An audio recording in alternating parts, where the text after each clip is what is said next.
Welcome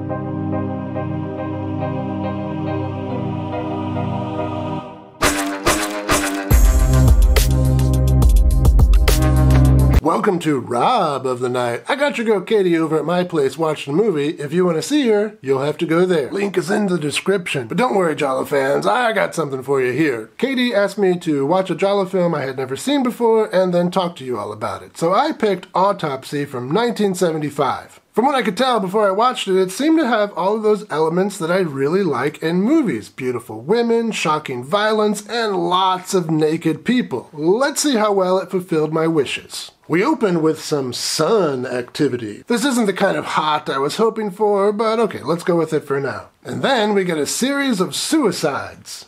Oh, honey, don't do that. You've got two beautiful things to live for. A doctor in the morgue, this will be our main character, Simona, she's having some trippy hallucinations. She's writing a thesis on suicides, and all of these suicides coming in should be a good data point, so I'm not sure why she's so stressed. I'm also not sure why a doctor is working on a master's thesis. This is probably some sort of translation error, and she's just working on a research paper. That doesn't really matter, though. Let's go on. She meets her upstairs neighbor, an American, who's been couch surfing for a while, but who now wants to return to Pennsylvania. Is that where Dracula lives? Oh wait, no, that's Transylvania. Stupid. The following day, Simona meets her dad for lunch and then has a weird run-in with one of her dad's friends.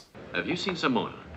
Yes, I scared her away. I think it was my wig. I guess you could say Simona wigged out. A priest, the brother of one of the suicide victims, comes to the morgue and tells them all that there is no way his sister committed suicide. Oh, hey, check it out. Even though this priest is pretty new to Rome, he has already mastered the way Romans drive. We find out this priest used to be a race car driver, but he had a mental breakdown after he crashed his car and killed a bunch of people. We also find out that he suspects that somehow Simona's father is responsible for his sister's death. She had told him that she was going to play some sort of trick on him, and he, as a priest, convinced her to admit this to him so that her soul could be absolved of guilt. Wait, or is it sin? Guilt or sin? Are they the same thing? Don't know. Simona goes to this rather macabre museum to talk to the father's friend who she had wigged out with earlier, and then someone locks Simona in a room and tries to make it look like Simona kills herself. That doesn't work out though. And the plot is thickening. In another part of the story, Simona is having some sexual problems. Whenever she gets sort of hot and ready, she then has these hallucinations and freaks out, and it completely ruins the mood. Her boyfriend, a photographer, tries to get her in the mood by showing her pictures from a brothel. This is the classy European version of sending a dick pic. Trust me, I'm a classy European. I know these things. The plot starts to hit closer to home when Simona's father calls her and tells her that they need to meet. But before Simona can get there, the father and his business partner, Simona's uncle, they get in kind of an argument, and the business partner gives the father a letter, which is actually the suicide note from the priest's sister from early in the movie, and the note mentions that a document will be included in the envelope, but it's not there. The father blames the uncle, they have a bit of a scuffle, and the father falls out of a window. So, what's going on with these suicides? What was this document they were talking about? Does the son have anything to do with this? How is Simona involved in all of these things? And that's enough out of me as far as plot goes. Let's talk some highlights. Well, the first, say, 20 minutes or so of this movie are really good. Just a great, creepy atmosphere. I love the sunspots and the suicides and the hallucinations in the morgue. All really great stuff. And it does a great job of really just hooking you into the story right away. The movie also does a pretty good job of establishing Simona as potentially an unreliable narrator. There's this great scene where she's taking a shower, always like those, and she hears some footsteps in her apartment and she investigates, and then she sees that it was really just this thing kind of banging against the wall. Yeah, that's a really nice sequence. And the characters here are pretty cool. Well, especially that sort of unhinged priest. He's a cool character.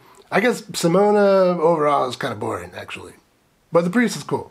Unfortunately, these highlights aren't really enough to get me to recommend this movie. Overall, it's just kind of a boring film, which is really disappointing after that really great opening. It's just, the movie cannot maintain that sort of creepy, hallucinogenic vibe from the opening. I also didn't really like how the story played out. The movie does a good job of introducing a number of questions that I wanted answered, but it doesn't answer all of them. I wanted to know, what's with the son? What are all these suicides? What connects them? How are they related to Simona? Why is Simona having sexual problems? Why is she having mental problems in general? Is it just stress, or is there something deeper? What role does the father's fiancée play in all of this? Who has that document? Why are they keeping that document? So I'm not going to tell you which, if any, of these questions are answered, but I will say that not all of them are answered, and that was quite disappointing. And the reason it doesn't answer them is ultimately this is a poorly written movie.